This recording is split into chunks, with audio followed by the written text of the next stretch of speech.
तर हे जे सिलेंडर मी बाहेर ठेवलेलं आहे आणि नेहमीच ठेवते, तर त्यामुळे फरशी खराब झाली, जंग लागलेला होता, म्हणून त्याखाली आता एक कॅरी बॅग ठेवली जेणेकरून फरशी खराब होणार नाही.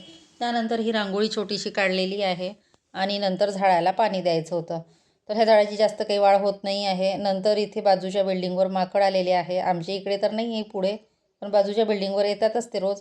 नंतर एकीकडे पाणी लावलं आणि ह्या भाज्या आणलेल्या होत्या त्या निवडायच्या होत्या, तर त्या आता निवडून घेणार आहे. नंतर इथे एक पपई आणलेली आहे, ही पण ठेवायची होती फ्रीजमध्ये. आणि नंतर नाश्त्याची तयारी. तर गॅस ओट्यावर बघू शकता किती पसारा झालेला आहे. नाश्त्यामध्ये करायचे होते पोहे, आणि पोहे हे गरम गरमच खायला छान वाटतात. तर हा मसाल्याचा डब्बा बऱ्याच दिवसाचा घासलेला नव्हता, म्हटलं चला आज घासून घेऊया.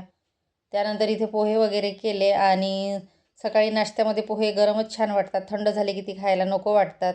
त्यानंतर तुरीच्या शेंगा, तर काही शेंगाचे दाणे काढलेले आहे मी, बाकीच्या राहिल्या. आणि संध्याकाळी नळ आला, पाईप फुटल्यामुळे ड्रम काही लवकर भरत नाही.